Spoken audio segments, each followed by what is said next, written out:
Ghadi Francis, one of my favorite guests, author, journalist, and war correspondent, and she's seen her share of war, joins me now. Ghadi, thank you.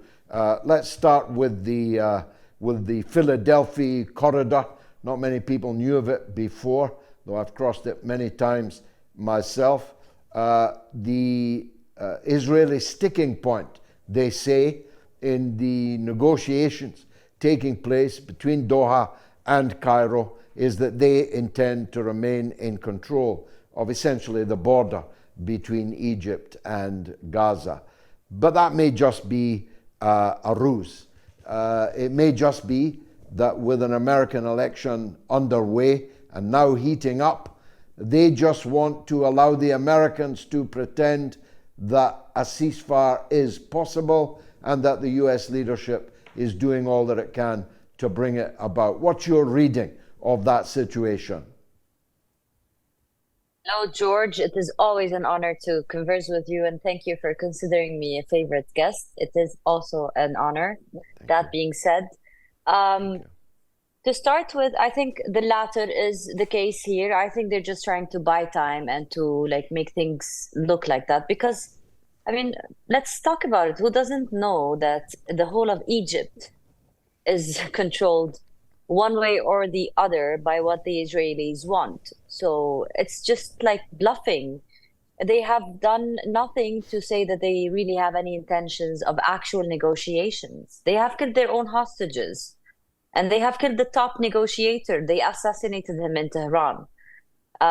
Yesterday, like in the past week, we have seen Netanyahu speak about Palestine as if there's no West Bank. They have an ongoing genocidal machine inside Jenin, Tulkarm, and also even in Christian Beit Lahem. They are like raiding people's homes with illegal settlements and always confiscating their. Today they just confiscated the tent of the protesters protesting in front of their homes after they've been taken by settlers in Beit Lahem. So that all being said, we're not even at a stage where we can consider them people or who have any regard or respect to any kind of law, international law, human law, law of prisoners, Convention of Geneva. There's nothing that they respect. So it's only really frustrating at that point that even the whole world is even listening to what they're saying. These are people who have to be in jail, just to say the least. These are war criminals. This is the most documented genocide in the human history. And we're still here sitting and discussing and negotiating. What does Benjamin Netanyahu want? Benjamin Netanyahu needs to be in a prison right now. And if it's not for the good of the Palestinians, it's for the good of the humanity. It's primarily for the good and the safety of the Jews and the Judaism and the future of this world. This is being done in the names of Jewish people, which is not the case. The first and foremost people who are suffering because of this genocide is Judaism and the Jewish people all around the world, because this is not going to end here.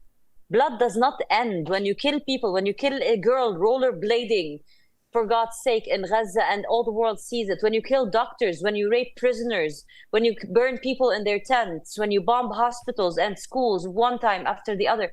Nobody's going to disregard this. Nobody can lie anymore. They're trying to bluff. The media tries to bluff every day, but it's not controllable at that point. So what you said while asking the question, it is the latter. Yes, because there is this chaos around the world in the politics, and they would gain some time, and they would like for it to look like, okay, the Americans are doing the good job. But as they are trying so-called negotiations in Doha, they're just arming Israel and bluffing about it in the media and talking about the 6 Israeli hostages killed by Israel in the same day that more than 50 Palestinians are dying and being killed and massacred and raped. They're speaking about, I don't know how many hostages remain alive after Netanyahu killed them. They're speaking about this amount of humans when more than 7,000 Palestinians are detained without any reason. These are humans as well. So it's just outright frontline, very unapologetic racism at that point. And anybody who tries to say otherwise is also a racist. Yes, it's we now know everything about the recently deceased hostages who were killed the other day. We've seen their faces. In fact, one can't avoid their faces. I know what all of them look like. I know their names. I know their family backgrounds. The fact that 67 Palestinians were killed on the same day, who are completely nameless, faceless, with no biography, no life history, the fact that no one even pretends that their blood, even all 67 of them, was worth anything like the blood of the 5 Israeli hostages, is essentially racism. There isn't any other way you can describe that. If the blood of one group of people is so vastly more valuable than the blood of another larger group of people, it can only be because one is a lesser human being than the other. Seriously. You can't look at it any way, can you? Any other way. Exactly. And George, I'm so angry that I can't even talk about it anymore. How is it normal that it's almost a year into that genocide and people are still discussing it? How is it normal? How are we supposed to carry on our lives? And every day you talk to the media, you know the stories of these people, and we are just like in a relationship. Let's give this example. In some relationships, people make themselves smaller to be loved.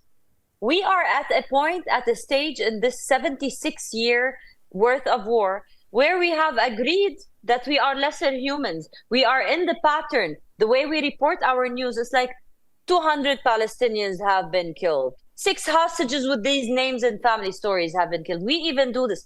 I just lost it. I don't want to be politically correct. No, every human matters. Alice in Beit Lahem matters. Yasmin, every single girl that is being killed, Maryam that is still surviving, and every day I check her father's Instagram to make sure that Maryam and her father and her brother are still alive and giving us that feed from Gaza. These people are not only equal. I'm done with being politically correct. We are more important. We are the indigenous people. These are the indigenous people. These are the Semites of the world.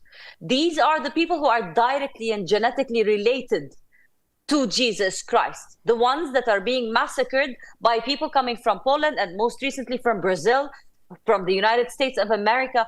These people are invading Palestine, this holy land, and killing the indigenous people. And if you want to talk about racism, and if you want to talk about superiority and supremacy, I think people who have survived 76 years of all kinds of persecution, they are way more important than myself, George, and anybody who's been entitled and have dual passports and have been, spoiled all their lives. They are more important because they are stronger, because they have survived that, because our conscience is also complicit just because we didn't do anything to save them. So I think not only we shouldn't look at ourselves as smaller and subhumans, I think it is time to just say things as they are. We are more important. And even if they're killing us today, in the future, this is never going to be like, there's never going to be stepping over all that blood. It's never gonna work. And every day when you look at what's happening inside the streets of Tel Aviv or what's happening inside the Knesset, or even on the military front, how they're fleeing or being or resigning or bullied outside of their positions because of their failures. And when you look at all these days of war and genocide, and you also look that there are still rockets coming out from Khan Yunis to Rafah, to Deir Balah, from northern Gaza as well, you can understand that first, Netanyahu did nothing. He succeeded in nothing. 2, these people were not defeated. And 3, this will not end the war. This is just another round of Palestinian resistance. And on the long run, this is only going to lead to the liberation. The essential reason why we are still in this situation almost 1 year on is, of course, the gross imbalance of military power, the military and political power and determination that exists between the adversary.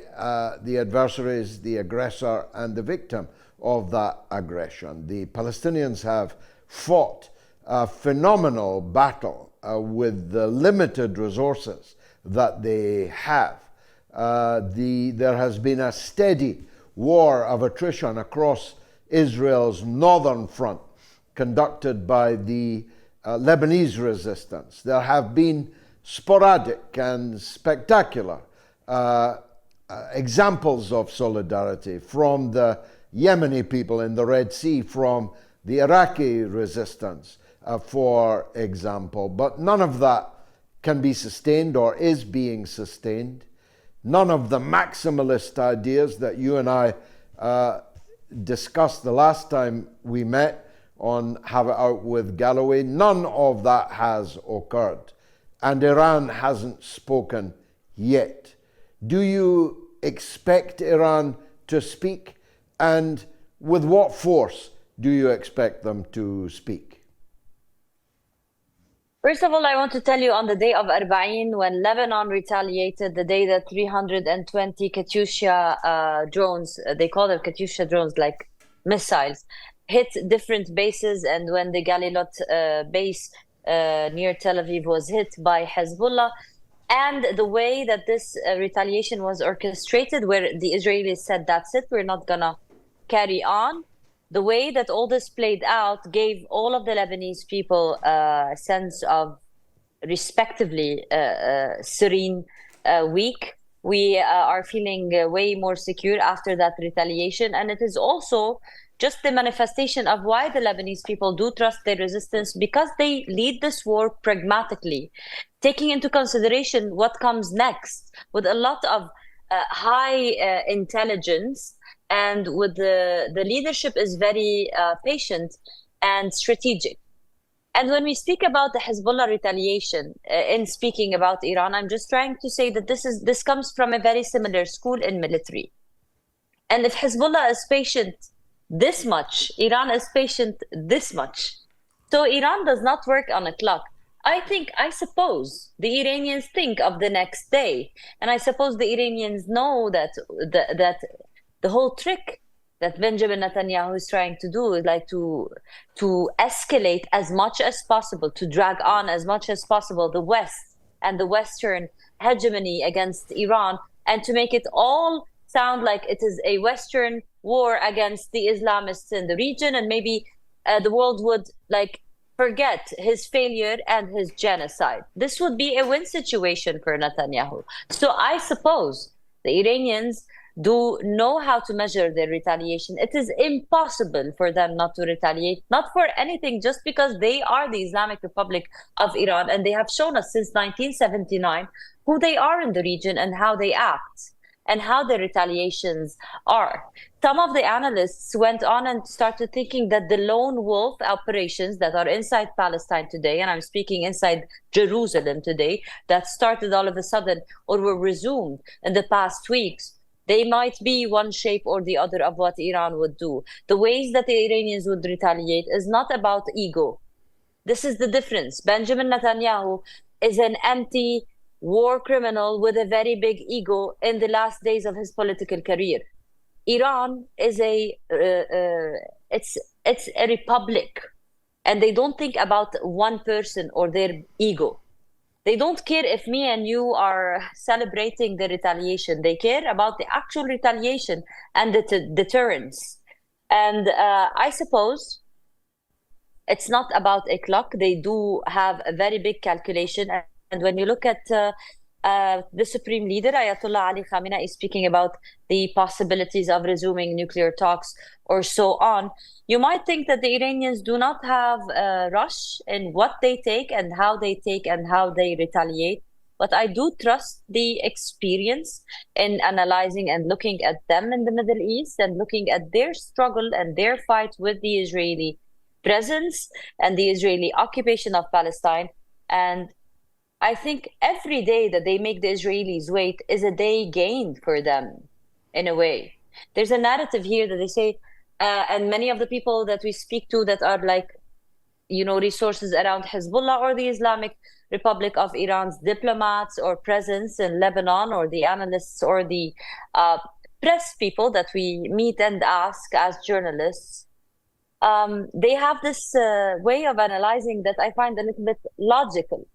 Every gained day is a win, because every day the Israelis are waiting for the attack, and every day there's more and more military problems, internal problems, Israeli problems, whether it's between the ministers or even on the military front. So this disturbance that they have caused is also one of the points that they consider wins. So according to their dictionary that we spoke about in your show the last time we spoke in Have It All Out with Galloway, we spoke about the Iranian dictionary, and their meaning of deterrence and their meaning of retaliation is not also what we are used to from how the Americans or the Europeans work. And I tell you, in the Iranian dictionary, they don't care about the ego. They just care about what the Israelis are doing. And I think since the assassination of Ismail Haniyeh till date, if we just look at what's happening between Netanyahu and his other genocidal maniacs, I think the Iranians are way better than what's happening inside the streets of Tel Aviv now, or even in the military bases. So I think in one way or the other, Iran is getting there, but it's not how we think will happen. Ghadi Francis, thank you as always for your wisdom and your experience. Thanks for joining us on the Mother of All Talk Shows.